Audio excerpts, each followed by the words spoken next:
दीपक रंजन जी, प्रवक्ता समाजवादी पार्टी। दीपक रंजन जी, क्या बागेश्वर में आपने अपना उम्मीदवार उतार दिया, इसका बदला इन्होंने मध्य प्रदेश में ले लिया, और मध्य प्रदेश में इन्होंने बदला ले लिया, तो क्या अब आप लोकसभा चुनाव में बदला लेकर के ही मानेंगे? क्योंकि आपके राष्ट्रीय अध्यक्ष ने तो कह दिया कि उन्होंने जो व्यवहार वहां किया है हम यहां करेंगे। इतना ही नहीं कह दिया कि उन्होंने कहा कि ये बीजेपी से मिले हुए लोग हैं। तीसरी बात, इन्होंने कहा कि रात रात भर एक एक बजे तक बात चली है, अगर यही करना था तो हम अपने नेताओं को भेजते ही नहीं। क्या आप मानते हैं कि समाजवादी पार्टी के साथ कांग्रेस ने दगा किया है, धोखा किया है, और आप आहत हैं? देखिए पंकज जी, समाजवादी पार्टी सदैव लोकतांत्रिक प्रणाली में विश्वास करने वाली पार्टी है और समाजवादी पार्टी लगातार मध्य प्रदेश में चुनाव लड़ती रही है और वहां पर समाजवादी पार्टी का एक मजबूत संगठन है, मजबूत कार्यकर्ता है और समाजवादी पार्टी के वहां पे विधायक भी रहे। और शायद हमारे पुनीत पाठक जी भूल गए, जब 2018 में जब कांग्रेस पार्टी को सरकार बनाने के विधायक की जरूरत थी तो बिना देर किए, बिना किसी शर्त के हमने जो है समर्थन पत्र हमने देने का काम किया था। और उस टाइम भी इनके कांग्रेस पार्टी के लोगों ने कहा था कि हम इनका मंत्रिमंडल में कहीं ना कहीं इनका समायोजन करें। उस धर्म को भी इन्होंने खैर नहीं निभाया, एनी वे कोई बात नहीं। लेकिन हमारे भाई पुनीत पाठक जी कह रहे हैं ना कि इनके एक विधायक जीते, वो भी क्या चले गए। अगर देखा जाए तो उस तरीके से तो आपने सरकार बनाई थी, आपके कितने विधायक छोड़ करके चले गए, तो क्या वहां पर आपने अपना प्रत्याशी नहीं उतारा? भाई समाजवादी पार्टी का बिलावर से जीता हुआ प्रत्याशी है, हम कह रहे हैं आप उस प्रत्याशी को सीट नहीं देते, आप किसी दूसरे प्रत्याशी को दे देते। और समाजवादी पार्टी जो है एक पार्टी है और कई बार की यहाँ पे उत्तर प्रदेश में उसकी सरकार रही है। और एक समय था जब मध्य प्रदेश में हमारे 8 विधायक हुआ करते थे और लगातार एक दो विधायक वहां पर रहे हैं। और जब भी कांग्रेस पार्टी को सरकार बनाने में आवश्यकता हुई है तो समाजवादी पार्टी हमेशा आगे बढ़ करके उन्होंने समर्थन। रहा सवाल देखिए बागेश्वर की सीट का, बागेश्वर की सीट के लिए किसी ने हमसे ना समर्थन मांगा ना सहयोग मांगा। और लेकिन जो हमारी घोसी की उपचुनाव जो हुआ था पंकज जी, जो घोसी में बाय इलेक्शन हुआ, वहां पर बकायदे हमारे प्रदेश अध्यक्ष और राष्ट्रीय अध्यक्ष जी ने पत्र लिख करके इन लोगों से समर्थन मांगने का काम किया था कि भाई घोसी में जो है इंडिया मोर्चा का के प्रत्याशी सुधाकर सिंह जी हैं, तो कृपया आप लोग यहाँ पर उनका समर्थन करिए। लेकिन उसके बाद भी कोई बड़ा नेता नहीं है। ये बिल्कुल सही कह रहे हैं कि प्रदेश अध्यक्ष कोई छोटा या बड़ा नेता नहीं होता है, लेकिन अपनी वाणी से आदमी छोटा या बड़ा होता है। अगर आप इतने बड़े पद पे आसीन है तो आपको गठबंधन धर्म निभाना चाहिए था पंकज जी।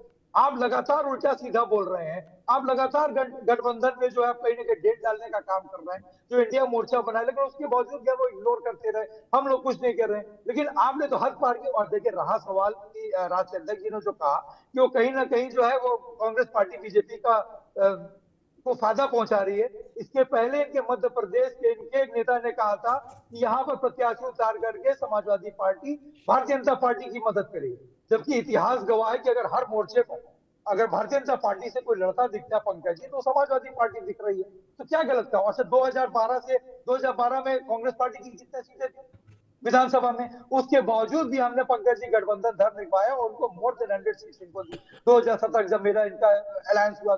तो समाजवादी पार्टी तो सदैव गठबंधन धर्म निभाती है। और देखिए ऐसा है कि इंडिया मोर्चा जो है, पहले तो इनको ये क्लियर कर देना चाहिए कि इंडिया मोर्चा बना है तो क्या वो राष्ट्रीय नहीं नहीं, स्तर के मैं बना है या दीपक जी, आप बहुत दुखी हैं, आहत हैं, आपके राष्ट्रीय अध्यक्ष बहुत दुखी हैं। आप बदला किस तरीके से लेंगे जरा वो बता दीजिए। क्या एक सीट भी नहीं देंगे कांग्रेस को? क्योंकि कांग्रेस की स्थिति पिछले चुनाव में तो 2 कुछ फीसदी वोट मिला है, वो तो एक भी सीट की हकदार नहीं है। कल आपके एक प्रवक्ता कह रहे थे कि बहुत से बहुत हम अमेठी से जितवा के राहुल गांधी जी को भेज देंगे। तो आपकी नजरों में कांग्रेस की हैसियत एक लोकसभा सीट की है? देखिए पंकज जी, हिंदुस्तान की महान जनता जो भारतीय जनता पार्टी से बदला लेने जा रही है और हिंदुस्तान की जो महान जनता है ना वो इनको उखाड़ फेंकने जा रही है। अभी हमारे भारतीय जनता पार्टी के संसदीय प्रवक्ता बड़े भाई संजीव मिश्रा जी बता रहे थे, ये इंडिया मोर्चा को लेकर के इतना ज्यादा फ्रस्ट्रेट और डेस्परेट है कि ये अपने अंदर झांक के देख ही नहीं पा रहे। इन्होंने शायद ये नहीं देखा कि इन्हीं की खुद की जो सहयोगी दल है अनुप्रिया पटेल जी की पार्टी, उनके प्रदेश अध्यक्ष जी इनसे खुले मन से मांग रहे हैं कि हमको 14 से 15 सीटें चाहिए और वो सपना देख रहे हैं अपने अनुप्रिया पटेल जी को मुख्यमंत्री बनाने का। अब क्या योगी जी को हटा करके मुख्यमंत्री बनाना चाहते हैं या 2027 में उनको प्रेजेंट करके मुख्यमंत्री बनाना चाहते हैं? तो ये पहले अपने अंदर झांक करके देख लें, अपने गठबंधन में झांक करके देख लें।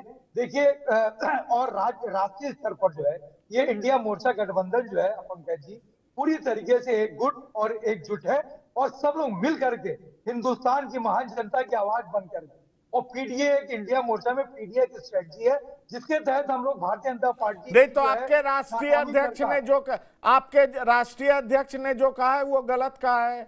उन्होंने जो कहा है कि जो व्यवहार उन्होंने मध्य प्रदेश में किया है वो हम लोकसभा चुनाव में करेंगे, ये गलत बात हो गई है या गुस्से में ज्यादा बड़ा बयान हो गया है? आप यहाँ पर इसका खंडन कर दीजिए। आपके राष्ट्रीय अध्यक्ष ने कहा है जो व्यवहार वहां वो व्यवहार उत्तर प्रदेश में, इसका खंडन कर दीजिए। बस कह दीजिए आपके राष्ट्रीय अध्यक्ष ने गलत बयानबाजी की है या आपके राष्ट्रीय अध्यक्ष ओवरबोर्ड चले गए, उनको इतना बोलना नहीं चाहिए। आप ये बात बोल दीजिए, अभी बीजेपी को साइड हटाइए। जी हाँ। अरे पंकज जी, मेरी बात पे आ जाती है, आपकी बात आगे मैं समझ। ये बताइए कि जो इंडिया मोर्चा कोऑर्डिनेशन कमेटी में क्या अजय राय जी प्रदेश अध्यक्ष है उसमें? वो है कि इंडिया मोर्चा को बार बार डेट लगाने का काम नहीं, अजय राय ने आपको एक सीट नहीं दी है। अजय राय ने आपको एक भी सीट नहीं दी है। कमलनाथ जी ने नहीं दिया है, दिग्विजय सिंह ने नहीं दिया है, आपके राष्ट्रीय अध्यक्ष ने इन नेताओं का नाम लिया है। दोनों मध्य प्रदेश के भूतपूर्व मुख्यमंत्री हैं और आपको पता होगा, दीपक जी, आपको पता होगा कि कांग्रेस की सीटें जब डिक्लेयर होती है तो पार्टी हाईकमान का सिग्नेचर होता है। राष्ट्रीय लेवल पे ये निर्णय लिया गया है। आप इसका जवाब दीजिए। आपने भारतीय जनता पार्टी के प्रवक्ता से पूछा पंकज जी कि तुम्हारे घटक दल प्रिया पटेल जी की पार्टी के प्रदेश अध्यक्ष। मैं अभी आपसे आपकी पार्टी के बारे में पूछ रहा हूं। मैं भारतीय जनता पार्टी से पूछ लूंगा।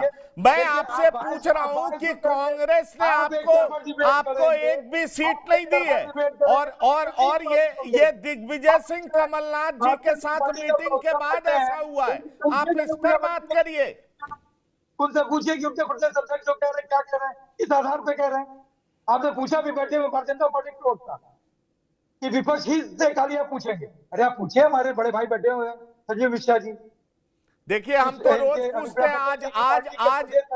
आज का जो न्यूज है, आज का देखिए सुनिए दीपक जी, अब आप बात ही नहीं सुन रहे हैं। अनुप्रिया पटेल कह रही है क्या? नहीं, ये बात आप नहीं सुन रहे पंकज जी। नहीं, या तो आपकी हिम्मत नहीं है। अब आप यक्ष प्रश्न से भाग रहे हैं। आपके पास जवाब नहीं है, आप जवाब दे नहीं पा रहे हैं। भारतीय जनता पार्टी के लिए आप हिम्मत नहीं जुटा पा रहे हैं इनसे पूछने के लिए कि किस आधार पर अनुप्रिया पटेल के प्रदेश अध्यक्ष मांग रहे हैं। आज आपने नहीं मुझ में अरे नहीं मुझ में देखिए,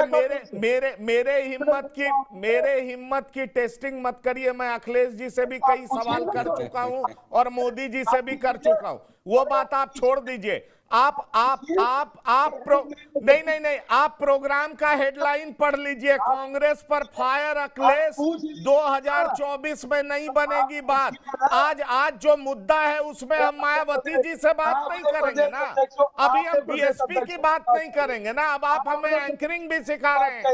मैं प्रदेश अध्यक्ष की बात कर रहा हूँ आपसे। क्या अनुप्रिया पटेल की पार्टी का प्रदेश अध्यक्ष नहीं है क्या वो? या वो एनडीए का घटक दल नहीं है?